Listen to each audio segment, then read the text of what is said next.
Love जिहाद funding मामले में सरेंडर करने वाले इंदौर का कांग्रेस पार्षद अनवर कादरी उर्फ डकैत कई खुलासे कर रहा है। देश के करीब 7 शहरों में फरारी काटने के बाद डकैत अपनी पत्नी के साथ नेपाल में छुपा हुआ था, लेकिन जब Indore crime branch police Nepal पहुंची तो उसने नेपाल में ही भेष बदला और सिक्किम, अरुणाचल प्रदेश, महाराष्ट्र होते हुए भुसावल और फिर बुरहानपुर होते हुए इंदौर पहुंचकर सरेंडर कर दिया। दरअसल 14 जुलाई को इंदौर के बाणगंगा इलाके की रहने वाली 2 युवतियों ने लव जिहाद और दुष्कर्म के मामले में अलग अलग 2 एफआईआर दर्ज करवाई थीं, जिसमें दोनों आरोपियों अल्ताफ और साहिल को कांग्रेस पार्षद अनवर कादरी उर्फ डकैत द्वारा 3 लाख की फंडिंग के आरोप लगे थे, जिसके बाद से अनवर फरार हो गया था और पुलिस लगातार इसकी जांच में जुटी हुई थी। इसी बीच डकैत पर 40,000 का इनाम भी घोषित किया गया। साथ ही संपत्ति कुर्क करने का नोटिस जारी किया गया और दिल्ली से उसकी बेटी आयशा को भी गिरफ्तार कर लिया गया था। वहीं बाणगंगा पुलिस और क्राइम ब्रांच पुलिस टीम डकैत की तलाश में देश के कई बड़े शहरों में दबिश दे रही थी। इसी बीच अनवर का परिवार भी लापता हो गया था। फरारी के दौरान अनवर की पत्नी हैदराबाद में अनवर से मिली और दोनों अरुणाचल प्रदेश से सिक्किम होते हुए नेपाल पहुंचे, जहां उन्होंने करीब 1 महीने फरारी काटी।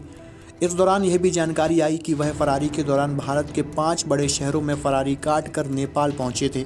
इसी बीच जब इंदौर पुलिस नेपाल पहुंची तो अनवर को एनकाउंटर का डर सताने लगा और उसने नेपाल में ही अपना हुलिया बदला और भागकर इंदौर पहुंचा, जहां उसने 11 अपर व्यवहार न्यायाधीश श्रीमती मिनी गुप्ता की कोर्ट में सरेंडर कर दिया। वहीं न्यायालय ने अनवर को अब 5 दिन की पुलिस गिरफ्त में भेजा है, जहां अनवर पुलिस को सारी जानकारी दे रहा है। अब पुलिस फरारी के दौरान छुपने के ठिकाने और मदद करने वालों के अलावा आर्थिक रूप से सहयोग करने वालों की जानकारी जुटा रहा है। साथ ही लव जिहाद को बढ़ावा देने के लिए होने वाली फंडिंग किस सोर्स से की जा रही थी, इसकी भी जानकारी पुलिस कर रही है। सर, अनवर कादरी से पूछताछ चली, क्या कुछ उसने पूछताछ करते हुए बताया सर? हाँ, चूँकि संगीन धारा में प्राथमिकी थाना बाणगंगा में दर्ज है और उस पर से उन धाराओं के मुताबिक वो सारे साक्ष्यों को जुटाया जा रहा है। देखने में आया हुआ है कि 14 जुलाई को प्राथमिकी दर्ज हुई थी और 15 जुलाई से पुलिस की पकड़ से दूर भागा हुआ था, तभी से हमारी टीमें लगी हुई थी। अभी तक की पूछताछ में यही तथ्य आए हुए हैं कि वो किन किन लोगों के साथ में किन किन जगहों पर भागा हुआ था, किन किन लोगों के द्वारा संरक्षण दिया गया है। कुछ कुछ चीज़ों की जानकारी लगी हुई है, जिनकी पुष्टि करने के लिए हमारी टीमें लगी हुई हैं और जैसे ही पुष्टि हो जाती है और पुष्टिकारक साक्ष्य मिल जाते हैं तो आगे की वैधानिक कार्रवाई सुनिश्चित की जाएगी। सर, कहाँ छुपा हुआ था? क्या इसने बताया कि इतने लंबे समय से फरार था, कहाँ पे छुपा हुआ था ये? अभी जो प्राथमिक पूछताछ में जो जानकारी लगी हुई है कि वो सबसे पहले यहाँ से भोपाल गया है, भोपाल से वो हैदराबाद गया है, हैदराबाद से चेन्नई गया है, चेन्नई से वो सिक्किम गया है, सिलीगुड़ी गया है, मुजफ्फरपुर आया है, गोरखपुर आया है। कुछ नेपाल की भी ऐसी जानकारी लगी हुई है। कुछ ऐसे भी डॉक्यूमेंट्स मिले हुए हैं जिसमें से इसके द्वारा नया मोबाइल, नया सिम लिया गया है। तो वो सारी चीज़ों की तस्दीक की जा रही है कि किसके डॉक्यूमेंट्स लिए गए हैं, कौन से डॉक्यूमेंट्स लिए गए हैं और कौन से लोग हैं। पहली जानकारी जो अभी तक संज्ञान में आई हुई है कि 2018 में इसके द्वारा दूसरा निकाह किया गया था फरहाना के साथ में। उसका विशेष सहयोग था इसके साथ में, लगभग 2 हफ्ते वो इसके साथ में रही है, जो जानकारी लगी हुई है। उसके द्वारा भी कुछ फैसिलिटेट किया गया है। कुछ अन्य लोग भी हैं जो फैसिलिटेट करते रहे हैं, कहाँ से कैसे पैसे निकाले गए हैं, कौन व्यक्ति है, कौन ग्रुप है जो इसको फैसिलिटेट कर रहा था पैसे के मामले में, वो सारी चीज़ों की तस्दीक की जा रही है। उस पर क्या कहा, उन सवालों पे क्या कहा, खासतौर पर फंडिंग को लेकर, धर्मांतरण के लिए जो फंडिंग कर रहा था? बिल्कुल सात्र अपराधी है, चूँकि पूर्व से आतन अपराधी रहा है, बड़े गंभीर मामलों में ये शामिल रहा है। पहले लगभग 2 दर्जन के लगभग इसके ऊपर पहले संगीन मामले चल रहे हैं, तो वो हर चीज़ों से बचने की फिराक में रहता है। लेकिन चूँकि बहुत सारे साक्ष्य हमारे पास आमना सामना किया जा रहा है और उसके मुताबिक साक्ष्यों का संकलन भी किया जा रहा है। क्या इसने हुलिया पूरा बदल लिया था? इसने अपना पूरा चेहरा बदल लिया था? हाँ, चूँकि संगीन धारा में प्राथमिकी दर्ज है, गंभीर मामले हैं और ऑर्गेनाइज्ड क्राइम के तहत धाराओं का इजाफा किया गया है, इसलिए पुलिस से बचने के लिए इसके द्वारा कुछ हुलिया चेंज किया गया है। जगह भी चेंज करता रहा है पल पल में, क्योंकि हमारे पास जो जानकारी आती थी, हमारी टीम जैसे ही उस जगह पहुंचती थी तत्काल में जगह चेंज करता था, तो कहीं ना कहीं बचने की फिराक में तो था ही।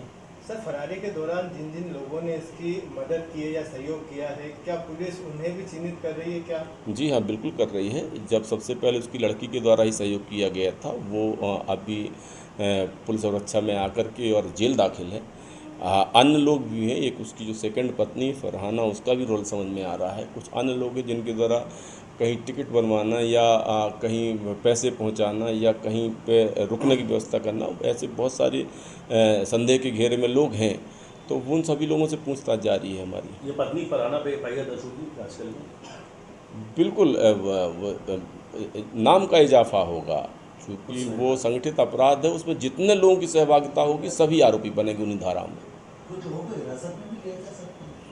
जी हाँ, हिरासत में ही लिया जाएगा, क्योंकि संगीन मामले हैं, जो गैर जमानती मामला है, तो सभी को जैसे ही तथ्य मिल जाएंगे वो तथ्यों की पुष्टि हो जाएगी, तत्काल हिरासत में लेकर के आगे की पूछताछ की जाएगी। कितने दिनों के रिमांड पर आप लोग? अभी लगभग 1 हफ्ते के रिमांड पर है, और चूँकि लंबे समय से लगभग 1.5 महीने से वो यहाँ से वहाँ जगह बदल रहा था, बहुत सारे साक्ष्य यहाँ वहाँ भी छिपाए होंगे, तो उन सभी की तस्दीक करने के लिए हमारी टीमें जाएंगी, इसलिए 1 हफ्ते का रिमांड लिया गया है। आगे और ज़रूरत पड़ेगी तो आगे भी रिमांड लिया जाएगा। पैसों की कनेक्शन की को भी लेकर बैंक अकाउंट तमाम जो चीज़ें, हाँ, वो भी एक जो फाइनेंस इन्वेस्टिगेशन है वो भी पैरेलल चल रहा है हमारा। सबसे पहले देखा गया कि ये मंडी में बकरा खरीदी का काम धाम करता था, फिर उसके बाद प्रॉपर्टी का काम किया इसके द्वारा, फिर उसके बाद 2024 में ये कुंडलिया डैम में पार्टनर बनता है, जो कोई मिस्टर सरवर मंसूरी है, जो वहीं का सरपंच था या कुछ था, उसके नाम पर ऑक्शन हुआ था, फिर उसकी एकदम से आकस्मिक डेथ हो जाती है, फिर ये 4 पार्टनर प्रकट होते हैं, तो वो भी हमारी जांच का विषय है,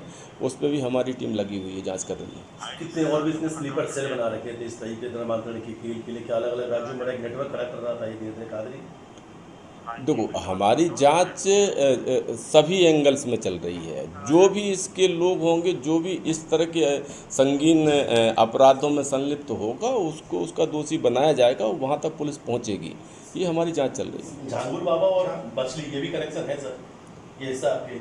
नहीं, हम किसी चीज़ से इनकार नहीं करते हैं, चूँकि अभी हमारी अभिरक्षा में आया हुआ पूछताछ चल रही है, एक एक तथ्यों को उजागर किया जा रहा है, उसके मुताबिक साक्ष्यों का संकलन किया जा रहा है, जहाँ तक लिंक जाएगी, जहाँ तक साक्ष्य मिलेंगे वहाँ तक के लोगों को दोषी माना जाएगा। सर, ये अनवर कादरी जो खुद पेश हुआ है या किसी ने इसको पेश कराया है?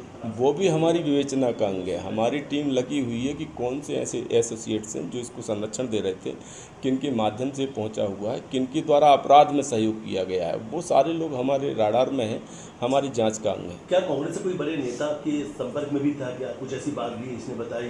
क्या फरारी दौरान किसी कांग्रेसी ने भी इनकी मदद की?